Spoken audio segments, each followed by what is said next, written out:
অনেক দিন আগে এক ছোট্ট গ্রামে বাস করত এক গরিব দম্পতি। স্বামীর নাম ছিল রমেশ আর স্ত্রীর নাম ছিল মালতী। তারা খুব গরিব ছিল, কিন্তু একে অপরকে খুব ভালোবাসত।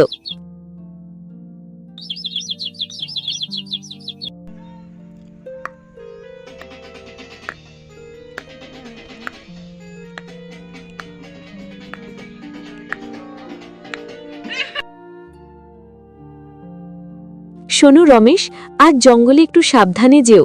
শুনেছি সেখানে একটা ভয়ঙ্কর সিংহ এসেছে। ভয় পেও না মালতী, আমি সাবধানে থাকব। তোমার জন্যই তো সব করছি। এরপর রমেশ কুঠার নিয়ে জঙ্গলের দিকে চলে গেল।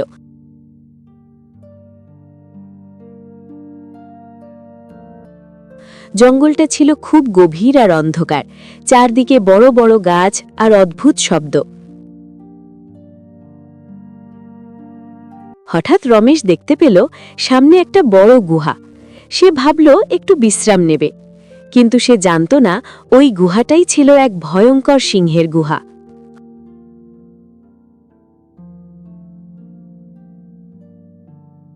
হঠাৎ গুহা থেকে এক বড় সিংহ বেরিয়ে এলো।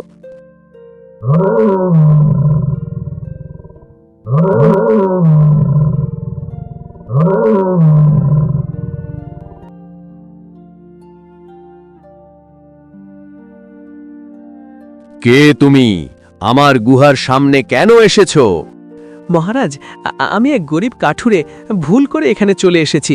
আমাকে ছেড়ে দিন। কিন্তু সিংহ রমেশকে ধরে ফেলল এবং তাকে গুহার ভেতরে বন্দি করে রাখল। তুমি এখন আমার বন্দী, পালাতে পারবে না। এটিকে সন্ধে হয়ে গেল, কিন্তু রমেশ বাড়ি ফিরল না। মালতী খুব চিন্তায় পড়ে গেল। হায় ভগবান, রমেশ এখনো ফিরল না কেন? নিশ্চয়ই কোনো বিপদ হয়েছে। মালতী সাহস করে জঙ্গলে স্বামীকে খুঁজতে বের হল।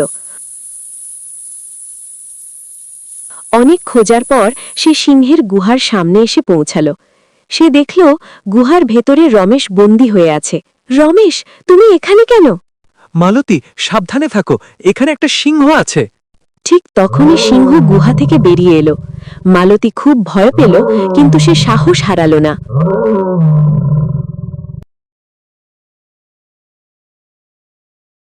হে জঙ্গলের রাজা, আমার স্বামীকে ছেড়ে দিন। আমরা খুব গরিব মানুষ, ও ছাড়া আমার কেউ নেই। আমি কেন তোমার স্বামীকে ছেড়ে দেব? আপনি জঙ্গলের রাজা, আপনি দয়ালু হলে আমরা সারা জীবন আপনার কৃতজ্ঞ থাকব। মালতীর সাহস আর ভালোবাসার কথা শুনে সিংহের মন নরম হয়ে গেল। তোমার সাহস আর ভালোবাসা আমাকে খুশি করেছে। আমি তোমার স্বামীকে ছেড়ে দিচ্ছি। সিংহ রমেশকে মুক্ত করে দিল। শুধু তাই নয়, সেই দিন থেকে সিংহ তাদের বন্ধু হয়ে তাদের সব সময় রক্ষা করত। তোমরা ভয় পেও না, আজ থেকে আমি তোমাদের বন্ধু, কেউ তোমাদের ক্ষতি করতে পারবে না।